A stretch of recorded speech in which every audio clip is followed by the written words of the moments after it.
Hey, this is Mistermath from the future. I'm recording this part separately because I'm realizing there's a few things I'd like to briefly mention before this video. I will be talking a bit about personal matters, so if you're not interested in that, if you're just here for the chest, please feel free to just skip ahead. Um, but with regards to what I want to talk about. So firstly, you might be wondering why I haven't posted on the channel in a few months. The big reason is that I was working on applying to medical school.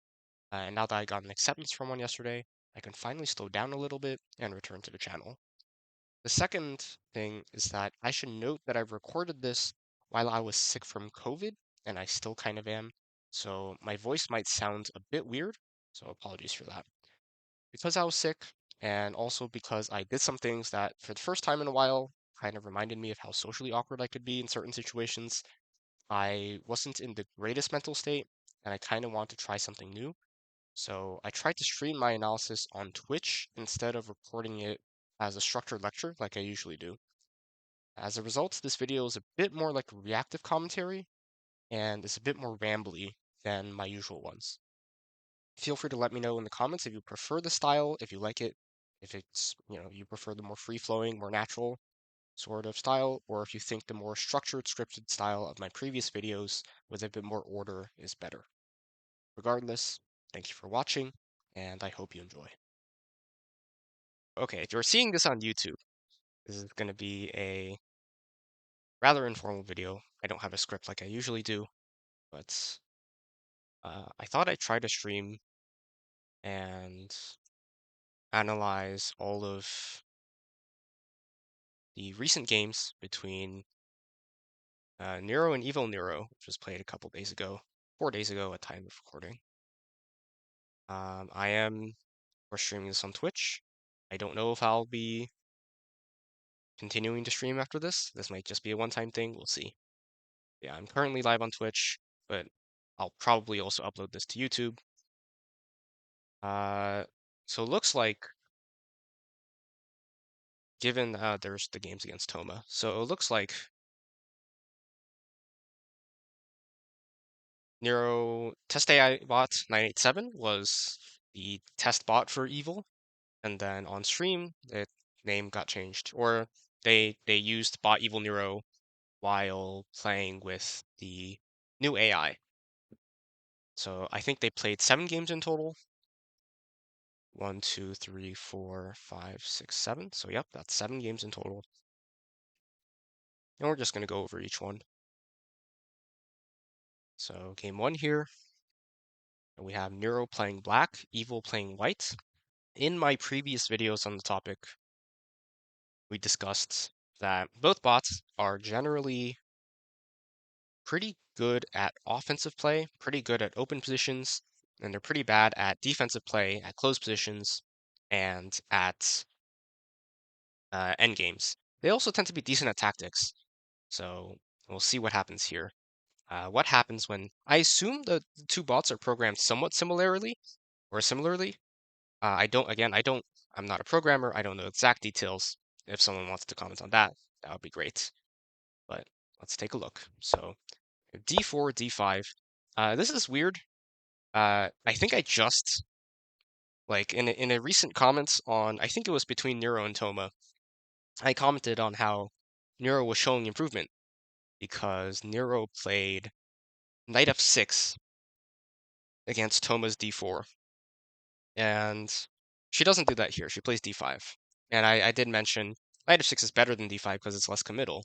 When you're playing d5, this pawn could technically go to d6 as well, and you want to keep your opponent guessing. The knight always goes to f6. There's no anti-d4 opening where the knight goes to e7, realistically speaking. You should always play knight f6. So d4 gets played instead, and that's a bit of a regression. But I mean, most of this is fairly normal. It's a queen's gambit accepted, which is pretty rare. And we get a very, very interesting line here immediately. c5 is a really challenging move. Instead of defending the pawn on c4 with a move like b5, c5 tries to tackle white center instead. And Nero does a pretty good job of it here. Evil plays d5, knight f6, knight c3. And now b5 is a really interesting move. The computer doesn't love it, but I mean, b5, the idea is not too hard to understand. This knight is defending e4, so if it takes on b5, it can't defend e4. Of course, the computer is saying there's some specifics where white can play bishop f4, and then because of bishop f4, knight b5 will have more bites because there will be a threat on c7. It's fine. The difference, especially at this rating level, doesn't matter too much, where both bots are somewhere around like a 1400 level rated player. Knight b5, knight e4, and bishop c4. And yeah, we go back to even material here, and we have a pretty volatile position with a lot of pieces in weird spots. So queen a5 check, bishop d2, takes, takes, takes, takes. We have simplification, and now white's king can't castle, but because the queens have been traded off, and because we're frankly already kind of getting into the endgame, doesn't matter too much. Also, interestingly, black has to be very careful because they have 0 development, and knight c7 is a threat, forking the king and the rook. So king d8 it's played to stop that. Now knight f3, and again Nero's in some trouble. Now knight e5 or g5 with knight f7 is going to be a threat. F6 gets played to stop that, but I mean black's position is just awful. Rook e1. I talk about opening principles a lot. There's no development, no control of the center, and this king is not safe. So a6, knight c3, knight d7, and then knight g5 gets played. Not totally sure what Evil's doing here. Some sort of advanced BM. We did discuss this in the Evil video, but she does a lot of weird stuff. Knight g5 is played, that just gives up a knight completely. But White's positional advantage is so gigantic that Evil's still tactically superior here. Because again, Black's pieces are in such an awful position. You can really ignore the computer here because this isn't it's not Stockfish playing the game, right? And Black still has to deal with a lot of threats, right, in this position. They have to play very carefully to actually realize that minus 3.8. Nero doesn't defend the pawn, and then after knight g5, they have to stop knight f7. Nero plays rook g8, but this is what I was talking about. Tactically, it's problematic. Now we have knight e6 check. King can't go to c7. There's only one move, and that's king e8. And now knight c7 is a fork, right? King has to move again. Knight takes a8, and black still isn't out of the woods yet because this pawn is about to push and unleash an attack on this bishop. Bishop b7 looks like it traps the knight, right? Where this knight can't escape because the king covers c7 and the knight covers b6.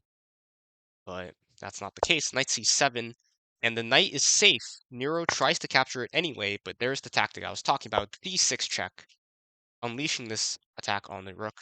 And the twins show that they're quite good at tactics, generally speaking. Captures. And Evil's just up 2 exchanges, which is pretty rare, but Evil is up exactly 2 exchanges here. It's not too hard to convert the win from here. Bishop h7, again, just an amazing tactic, because after knight h7, of course, there's now a fork on the knight and the king to recover that material. Excellent tactical play by Evil here, and this is a bit of BM, or you could argue it's also just the correct way to play. Simplification. The rook is obviously worth more than the bishop, but when you're up this much, you can do this and get away with it just to simplify the board, make the win easier. And from here on, I mean, Nero just blunders a bishop here. As I was saying, the endgames of Nero and Evil aren't the greatest. But yeah, Nero blunders a bishop here, and this is fairly simple. Evil BMing and sacking the rook. We can see that hasn't changed. Yeah, we see a lot of endgame shenanigans here. Like, of course, it's optimal for white to push the pawn and make a queen here. And of course, black, if they're moving the king, they should move it to h7 to at least try and threaten the pawn. But we have a bunch of very questionable moves. But Evil does eventually convert by making that promotion, making this back rank checkmate. So Evil takes game number 1.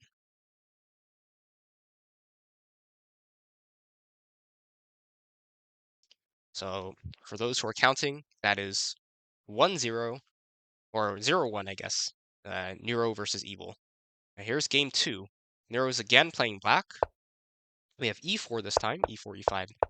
And this is very standard Italian, d3, bishop c5. All of this is very textbook Italian. Bishop g5, h6. Now, bishop f6 is strange, not only because the bishop is slightly better than the knight, but also because it's exchanging a piece that moved twice for a piece that only moved once, this knight, right? So, in general, you have to be aware of tempo. Now, black did play h6 and give back a bit of that tempo, but even still, it's just generally not a great idea to exchange this bishop for the knight unless you have a very, very good reason. But Evil does it, and they do play correctly afterward. Knight d5 takes advantage of this and creates a fork. But black is pretty comfortable here.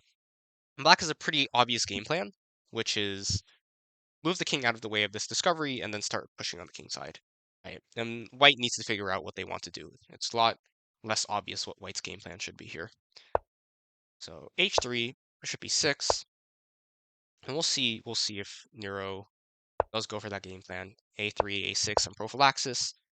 Bishop d4 is strange for the same reason bishop takes f6 was strange. No real reason to allow this trade. Bishop a7 is the relatively obvious move here. But bishop d4, we have a trade. Again, black's plan still exists, but now that this knight is gone, uh, Evil can actually also go for this plan now. We have b5 instead. Captures. Um, and it's just weird. Again, there's no real reason to play b5. If you want to play b5, you should have played a4 and then b5, or Evil should have rather. The problem with b5 here, that it opens up black's rook, and also puts this bishop in a really weird spot, because after, for example, bishop captures d5, pawn captures d5, knight e7, it's not really clear what this bishop is doing, and it might also get trapped in some lines. But knight e7, takes, d4, c6, just some... The computer's marking all these moves as particularly strange, not because they're blunders per se, but because they don't seem to be made with a game plan, right? But that's not too much of a deal. Wow, some lag there. Yeah, there's some lag there. My apologies, but uh, neither side's playing with too much of a game plan here, right? Bishop d7 gets played to defend the pawn on b5 instead. c4 is also pretty weird. Again, just no clear game plan here. But now, Nero finally gets her gears on. Finally starts making this attack. f5, queen g5, f4, right? And you have this pin. We've seen this setup before. Where Nero goes for this pin on the king side and tries to make use of it. Evil correctly defends. Queen f3 protects the h3 pawn. And now rook f e8 doesn't make too much sense. We would rather play rook f6 and g6 to amp up the pressure on the king side. But I guess they're trying to play e4. That's fine.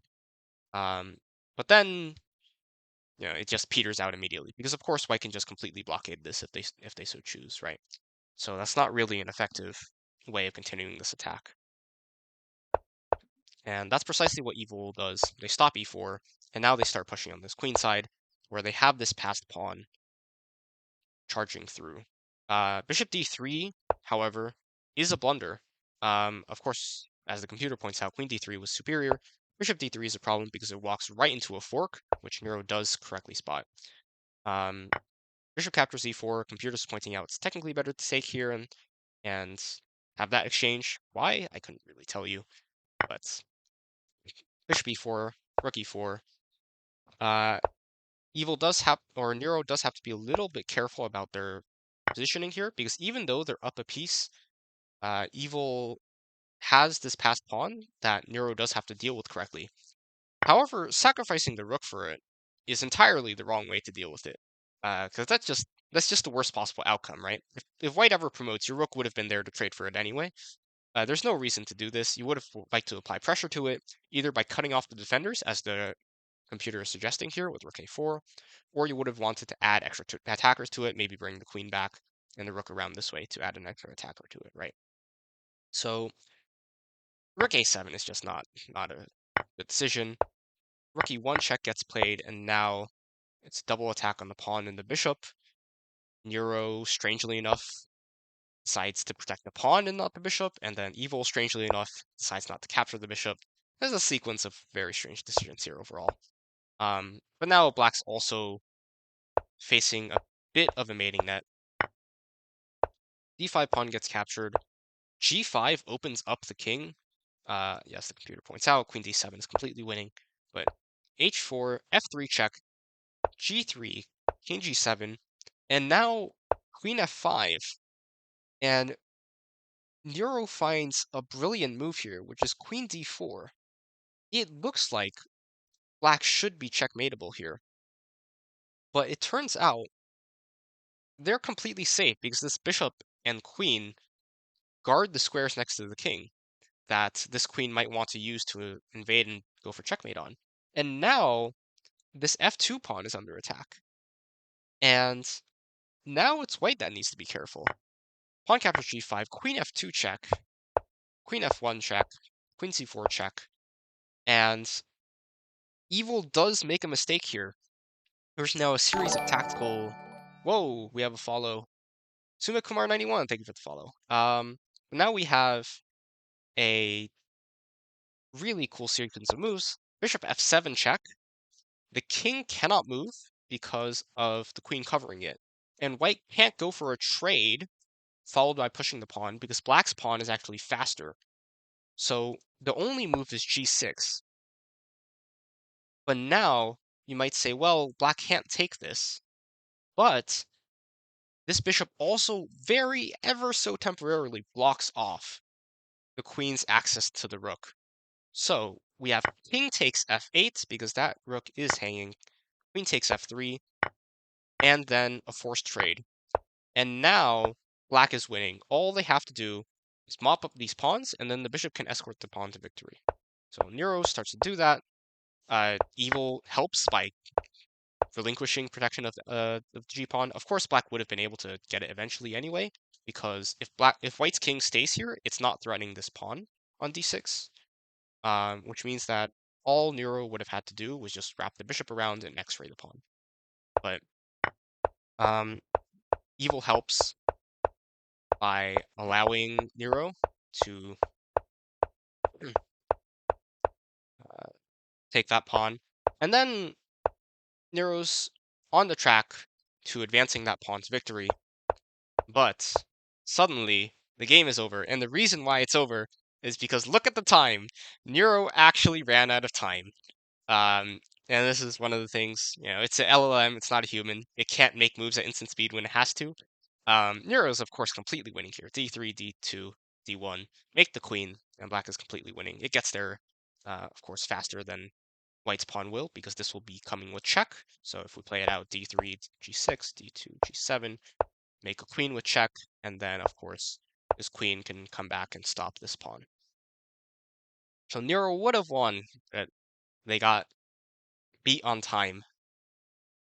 Very evil way to win for Evil there.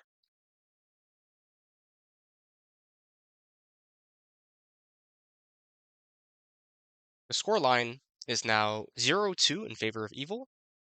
And we have our first game where Nero is playing white now. We have e4, e5. Again, a standard Italian here. d4 is a fun line. There's a lot of stuff that can happen here. I've personally, in tournaments, a lot of times, I play this as black. A lot of times white will play e5. And then there's a cool line here, d5, takes on f6, take on c4. It's just really weird structure.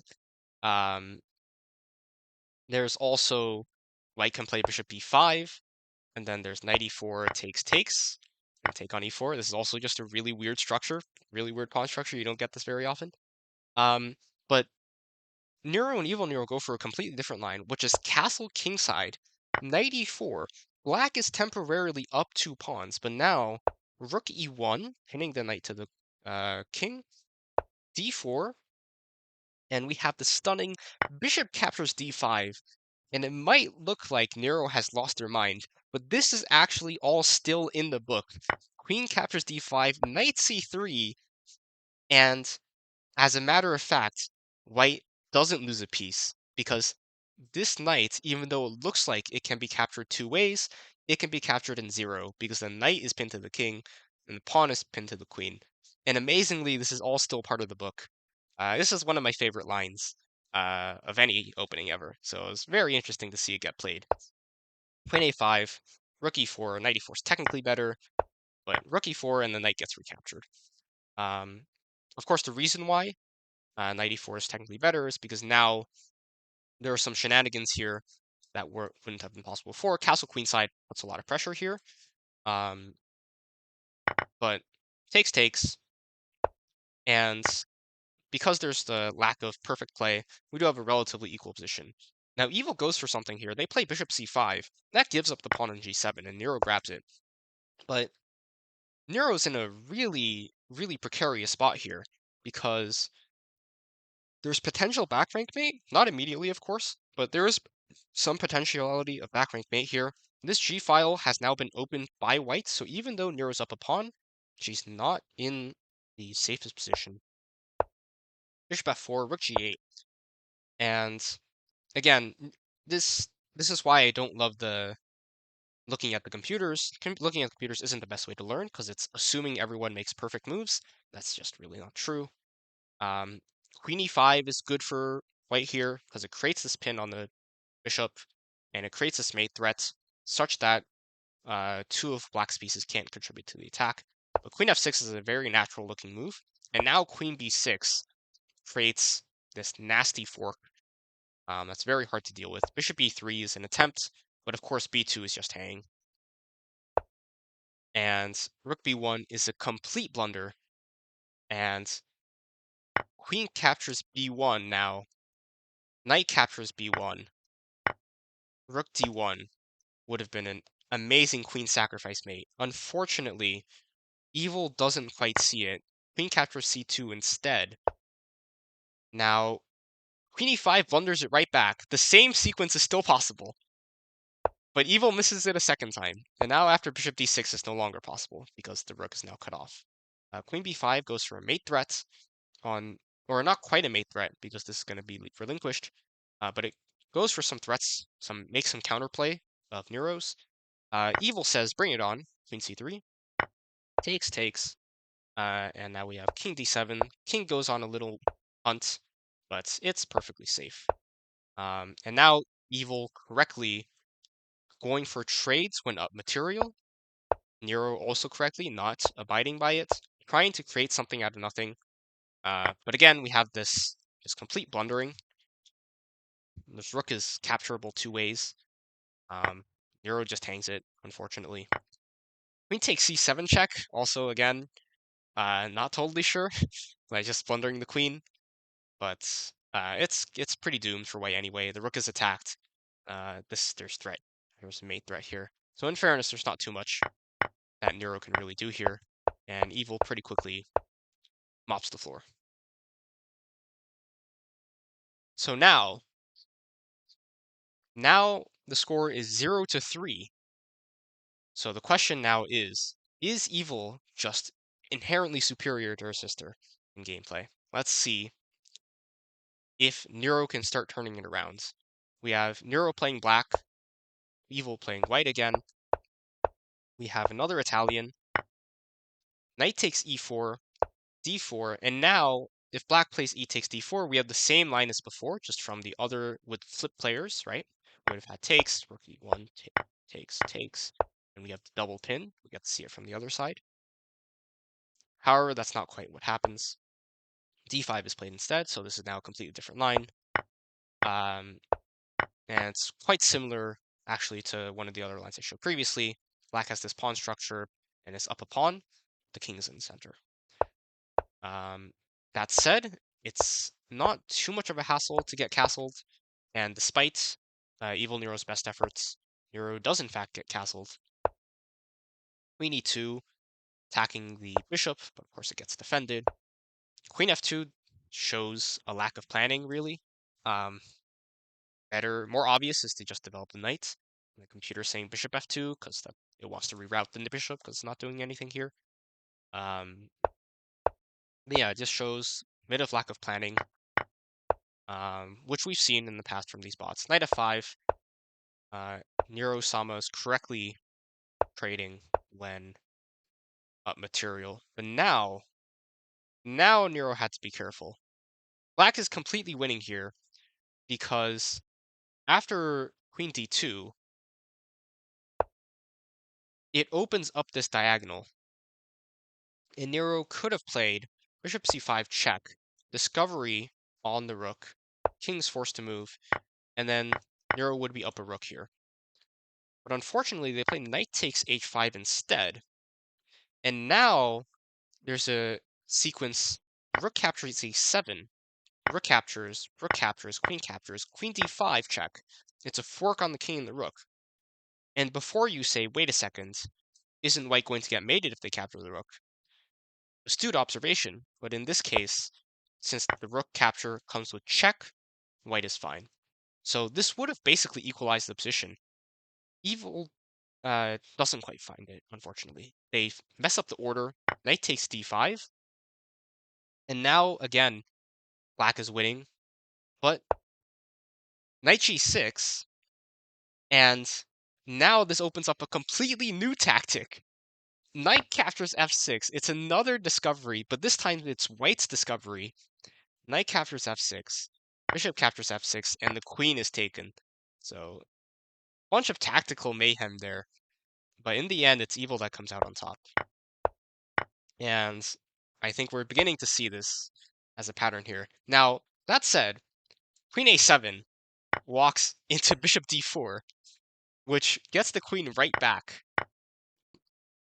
But as we'll see, again, both bots aren't the greatest at playing endgames.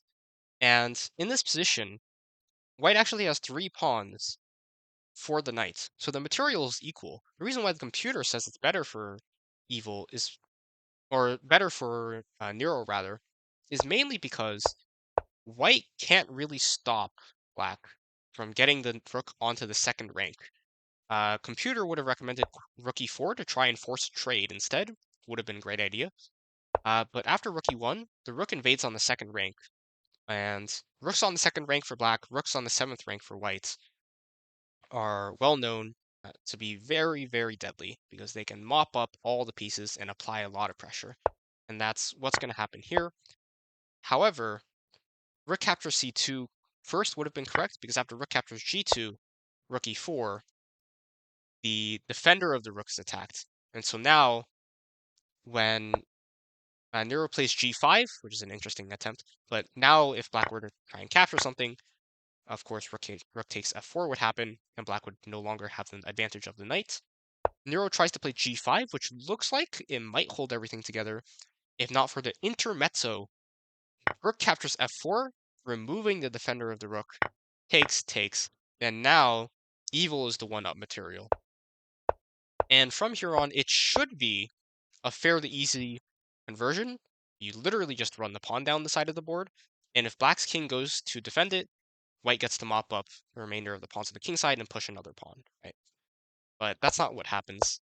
Or that is what happens, but in a really weird way, where evil doesn't take this pawn until like 3 turns after the king moves away. Again, I'm not gonna go too deep on analyzing these endgames because it's mostly just like Nero had so many turns here also to just push the pawn all the way down, or evil had so many turns to push the pawn all the way down.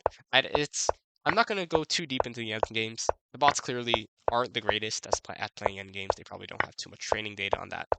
But suffice it to say that evil gets into a completely winning position. Now, what's interesting is I did notice the time here is 2 minutes and 42 seconds. So I don't know what happened here. Perhaps Nero threw a bit of a tantrum. But well, I mean, I don't know. I assume the code probably broke is what happened. But regardless, evil would have been winning anyway. So now it's 0 and 4. Nero really needs to redeem herself. And we get to see that in this game. So we have a new opening, knight f3, but this seems to throw evil for a loop. She plays e5, which just completely blunders the pawn, but then Nero plays d4, And Evil plays knight c6, so just a completely nonsensical opening out of both players. d5, knight b4, and like this pawn is just completely hanging. And now Neuro takes it precisely when it would now be wrong to take it. Because now after queen e7, there's this nice sort of skewer into a pin, right? The pawn is and the knight are pinned to the king, the knight is skewered to the pawn. Um, but instead that doesn't happen. d6, Nero gets away scot-free, and we have some trades. Now, castling here is a mistake. Um, in fairness, it's a little hard to figure out how to defend this pawn, and the computer wants to do it tactically because you can play bishop b5 check, and now if bishop d7, there would be a pin here, and so you could play queen g4 and get away with that because the bishop can't take the queen. So that's how the computer wants to do it tactically, and that's why it's recommending bishop b5. Castles runs into the problem of castling directly into an attack. Evil plays queen h4. Now, of course, there's a mate threat, h3, to get rid of it, but it was a fork. And so knight captures f2, rook captures, bishop captures, and Evil goes up the exchange. Now, however, bishop d4 is a blunder. Bishop b5 check would be a discovered attack on the bishop. Nero doesn't quite see it, queen f3 is played instead. And now we have some normal moves, some developments. We have a queen trade attempt, it gets denied. King goes back into the center, we have some trading. Not too much to analyze here. But g6, bit of a positional error here. Black is completely winning, of course. Up the exchange, all black needs to do is trade, and that's why the computer is, of course, recommending bishop b5. g6 gives white some counterplay potential, because white can now play bishop g5, and this threatens bishop f6 and queen h6, which could be checkmate, right? Unfortunately, Nero doesn't see it. We have captures, but now this brings up something interesting, which is that after bishop h6, Nero's actually threatening to do much the same thing. The correct play here is to actually not just ignore the fact that the rook is being attacked and handle the checkmate first. e4 is a killer move because it simultaneously creates this defense of the g7 square, which is necessary for black to survive, responds to the threat of the rook being captured by threatening the bishop, and if white captures the pawn on e4, there's this nice pin. Unfortunately, rook fe8 gets played, and now after queen f6, checkmate is really basically unavoidable. e5, queen captures b2, white wins the queen, and Evil basically just tries to buy time now to avoid checkmate. It's not really too much to do. Nero eventually does get the mate through, which is quite inevitable given black's position. So Nero redeems herself a bit there. Now it's 1-4. Now, this is the 6th game, and we have yet another Italian. d4 takes, and now we have bit of a delayed fried liver. The bots aren't the greatest at playing these fried liver lines, but they actually do quite reasonably here, at least at the start. Knight e5, bishop b3, d5 to cut off the bishop's defense of f7, and it's also a very active defense, which is always good. Now knight h3, better is queen d4, counterattacking knight on e5, but knight f3 is understandable. Now black gets some attacking potential here, because after bishop captures f3, pawn captures f3, of course we now have this open file in front of the king, and that king's not very safe. So let's see how Nero tries to take advantage of it. Knight d5 isn't the best, because it doesn't do anything about the fact that there's going to be a pin here.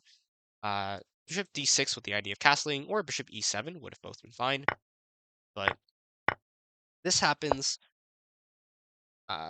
Would have been better to go for the pin immediately, because after this, there's now a defender, unfortunately. But there's still the threat of f4. Nero does correctly castle queenside, and now Evil's in a lot of trouble. Knight f3 is incoming, the rook lift is incoming, and if there's one thing that Neuro is good at, it is attacking. However, there are some trades here, uh, and we don't get to see the attack. Uh, would have been really nice to see what would happen because we've seen in previous games on this channel, and also in this series a bit as well. Nero's great at attacking, right? We've seen her go for those, Queen G5, Bishop H3 sort of things. Unfortunately, that doesn't quite happen here because after BC3, and this ordering is wrong, should have been Queen captures first, because after BC3, there's this battery attack on the Queen, and so Nero just goes up a ton of material. And again, from here on out, it's mostly just an endgame. Not going to cover this too much, besides to say that Nero's up a ridiculous amount of material, but it just takes a lot of time to convert it, just makes a lot of weird moves. Eventually, the king gets stuck up against the side of the board here. Like, of course, just advance the b pawn and you'll get mate, but that's not what happens. Nero advances all the pawns basically to the second rank before finally deciding, you know what, I don't want to actually promote any of the pawns. I just want to go for checkmate. Again, just maybe Nero's got a bit of that BMing too, but it's really what it really is just I don't think they're trained very well in the end games. But okay, Nero's now won 2 games, so it's 2-4. There's no way for Nero to settle the score evenly, but what you can do is at least make it 3-4. At least make it a bit of a even-ish result, right? So let's see what happens here. We have e4, e5, knight f3, knight c6. Again, an Italian, but this time instead of knight f6, we have bishop c5, the more mainline style, more challenging style, I should say. Castles, knight f6, d3, d6, c3, and we have this very standard Joko pianissimo setup. Again, very standard book moves up until g4. G4 is very interesting. You have to be careful with making this kind of move in the Joko pianissimo. Both as black and as white, the similar thing can happen if white goes for this pin. Because you always have to calculate knight g4. You also always have to be very careful and make sure that you're not just completely losing over this sort of thing. But in this case, white happens to be fine, and regardless, Evil doesn't play it. And Nero has a merry time pushing a bunch of pawns here, grabbing a bunch of space. And the white's game plan here should be to try and aim for this d4 push. Black's game plan needs to be to try and make use of the weak squares in white's position. However, Evil just completely blunders the knight. Now, this does recreate this pin, so black can make use of this. But however, a couple moves later, Evil just captures the knight. And again, this is something we've seen before. You really shouldn't capture that knight unless you have a very good reason to. And here, there's a very good reason not to, which is that you have a pin here, and the knight's not even protected. Would be great to just apply pressure to it. Unfortunately, that's not what happens. And now Nero has a pretty game-winning advantage. Evil blunders a pawn and then a rook. And from here on out, it's mostly just cleanup. Nero very correctly going for trades when up ahead, when up in material. And Nero plays pretty well for the rest of this. Really not too much to talk about. Yeah, again, continuing to offer trades when up material. And there's creating some left for the king, but ultimately it doesn't matter too much what Evil does here. The material advantage is just way too great. Of course, Nero takes her merry time as usual, but does relatively swiftly compared to previous attempts wrap it up with checkmate, and a very cool geometrical mate at that, with the queen and the bishop crisscrossing to create a checkmate. So, those were all 7 of the games from the recent Evil versus Nero stream. Again, this video is a bit more rambly. I didn't have a script to go off of, but I hope you enjoyed it nonetheless.